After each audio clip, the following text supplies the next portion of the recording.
ሰላም የአብሪ ሚዲያ አድማጭ ተመልካቾቻችን እንደምን አላችሁ?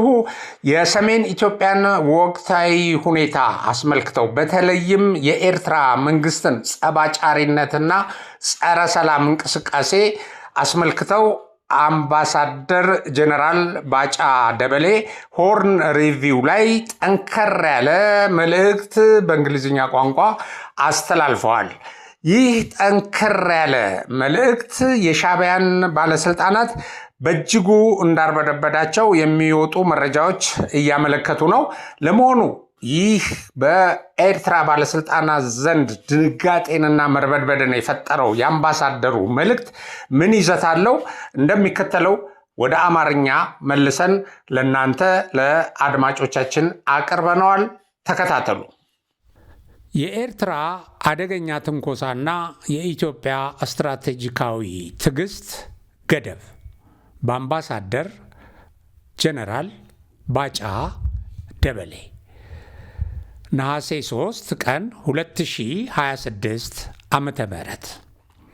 ከፍተኛ የኤርትራ መንግስት ወታደራዊ አዛዦች የኢትዮጵያን ድንበር ጥሰው ዛላምበሳ ከተማ ገብተዋል።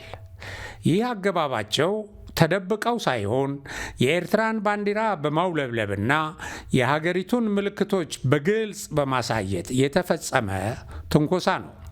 ቪዲዮዎቹም በማህበራዊ ሚዲያ በስፋት ተሰራጭተዋል። ይህ ድርጊት የኢትዮጵያን ሉዓላዊነት፣ የግዛት አንድነት እንዲሁም ሉዓላዊ ሀገራት የሚተዳደሩበትን መሰረታዊ ዓለም አቀፍ ሕግ መርህ በቀጥታ የጣሰ ነው። ይህ ክስተት በአጋጣሚ የተፈጠረ አይደለም። ይልቁንም በህወሓት ጽንፈኛ ቡድንና በኤርትራ አገዛዝ መካከል ሲደረግ የነበረው የድብቅም ሆነ የግልጽ ቅንጅት ማሳያ ነው። ከዚህም ባለፈ ነሐሴ 6 ቀን 2026 ዓ.ም የኤርትራ ታንኮችና ከባድ የጦር መሳሪያዎች ወደ ሰሜን ኢትዮጵያ በተለይም ትግራይ ክልል መግባታቸውን የቅርብ ጊዜ ሪፖርቶች ያረጋግጣሉ። ጽምዶ በሚል ስያሜ በተፈጠረው በዚህ ጥምረት የኤርትራ መንግስትና የህወሓት ጽንፈኞች በኢትዮጵያ ፌዴራላዊ ዲሞክራሲያዊ ሪፐብሊክ መንግስት ላይ ይፋዊ የሆነ የትጥቅ ዘመቻ ጀምረዋል። የህወሓት ጽንፈኛ ቡድን ከፍተኛ አመራሮች በፌዴራል መንግስቱ ላይ ወታደራዊ ጥቃት ለመክፈት ዝግጅት ማጠናቀቃቸውን በይፋ አውጀዋል። የፖለቲካ ህልውናቸውን ለማረጋገጥ ሲሉ ከኢትዮጵያ ታሪካዊ ጠላቶች ጋር የፈጠሩትን ጥምረት በኩራት እየተናገሩ ይገኛሉ። ዓላማቸውም የኢትዮጵያ ሀገርና ሀገረ መንግስታዊ ስርዓትን በማፍረስ የራሳቸውን የወደፊት ዕጣ ፈንታ ማረጋገጥ ነው። በተጨማሪም ልክ እንደ ኤርትራው መንግስት አምባገነናዊና ወታደራዊ የአፈና ስርዓት በትግራይ ወጣቶች ላይ አስገዳጅ ወታደራዊ ምልመላን አጠናክረው ቀጥለዋል። የኢትዮጵያ መንግስት ሉዓላዊነቱ ሲደፈር ዝም ብሎ መመልከት አይችልም። በተለይም የትግራይ ተወላጆችን መብትና ደህንነት የመጠበቅ ህገ መንግስታዊና ሞራላዊ ኃላፊነት አለበት። በአሁኑ ወቅት የትግራይ ወጣቶች በአክራሪ የህወሓት ኃይሎች እየታፈኑ ለሱዳን ጦርነት እንደ ቅጥረኛ ተዋጊ እየተሸጡና ለፖለቲካዊ ሁከት ማስፈጸሚያነት እየዋሉ ይገኛሉ። ማንኛውም ሉዓላዊና በዲሞክራሲያዊ መንገድ የተመረጠ መንግስት ሀገሩንና ህገ መንግስታዊ ስርዓቱን በጠላት ጎረቤት ሀገር ከሚደገፍ የትጥቅ ጥቃት የመከላከል ተፈጥሯዊ መብት አለው። ኢትዮጵያ ከፕሪቶሪያው የሰላም ስምምነት በኋላ ላለፉት 2 ከዚያ በላይ ዓመታት በእነዚህ ተከታታይ ትንኮሳዎች ፊት ከፍተኛ ስትራቴጂካዊ ትዕግስትን አሳይታለች። ኃላፊነት የሚሰማት የቀጠናው ሀገር እንደመሆኗ በአፍሪካ ቀንድ ያለውን ተሰባሪ የደህንነት ሁኔታ ይበልጥ ሊያናጋ የሚችል እርምጃ ከመውሰድ ታቅባ ቆይታለች። የኢትዮጵያ መንግስት ከኤርትራ ጋር በውይይት ችግሮችን ለመፍታት ያለውን ፍላጎት ደጋግሞ ገልጿል። በየካቲት 2026 የኢትዮጵያ የውጭ ጉዳይ ሚኒስትር ይፋዊ የውይይት ጥሪ ደብዳቤ ቢልክም አስመራ ጥሪውን ሙሉ በሙሉ ውድቅ አድርገዋለች።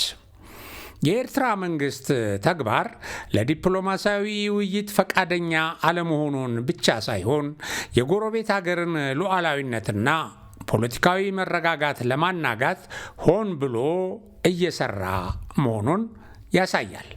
ፕሬዝዳንት ኢሳያስ አፈወርቂ ኢትዮጵያን በማዳከምና በመበታተን እንደፈለጉ ሊዘውሯት የሚችሉባት ምድር የማድረግ የረዥም ጊዜ ስትራቴጂካዊ ህልማቸውን እስካሁን አልተውም። ይህ ዓላማቸው የሁለትዮሽ ግጭት ብቻ ሳይሆን የአፍሪካ ቀንድን ፖለቲካዊ መዋቅር በኃይል ለመቀየር የሚደረግ እጅግ አደገኛ ሙከራ ነው። ታሪክ እንደሚያስተምረን እንዲህ አይነት ከእውነታ የራቁ ስትራቴጂካዊ ቅዠቶች አርቃቂዎቹ ካሰቡት በላይ የከፋ መዘዝን ያስከትላሉ። የኤርትራ አገዛዝ በዚህ አደገኛ አካሄዱ ከቀጠለ ኢትዮጵያ ሉዓላዊነቷንና ብሔራዊ ደህንነቷን ለማስጠበቅ ሕጋዊ የሆነውን ራስን የመከላከል መብቷን ለመጠቀም ትገደዳለች። የዚህ እርምጃ መዘዝም በኤርትራ ውስጥ እጅግ የከፋ አለመረጋጋትን ከመፍጠሩም በላይ የኤርትራን መንግስት እስከ ማፈራረስ ስቴት ኮላፕስ እና ለከፍተኛ የስደተኞች ቀውስ ሊዳርጋት ይችላል። ዓለም አቀፉ ማህበረሰብ ይህን የድንበር ጥሰት ዝም ብሎ መመልከቱ የራሱ የሆነ አደጋ እንዳለው ሊገነዘብ ይገባል። የኤርትራ መንግስት በኢትዮጵያ ግዛት ውስጥ ያሰማራቸውን ኃይሎች በአስቸኳይ ሊያስወጣና በውስጥ ጉዳይ ጣልቃ መግባቱን ሊያቆም ይገባል። ይህ ካልሆነ ግን ለሚፈጠረው አደገኛ የቀውስ አዙሪትና ሰብአዊ መዘዝ የኢትዮጵያን ሉዓላዊነት በሚጥሱት አካላት ላይ ተጠያቂነት ማምጣቱ አይቀርም። መግለጫው ወይም መልእክቱ ይህንን ይመስላል። በዚሁ እኛም ፕሮግራማችንን እናበቃለን። በሌላ ፕሮግራም እስከምንገናኝ ሰላም።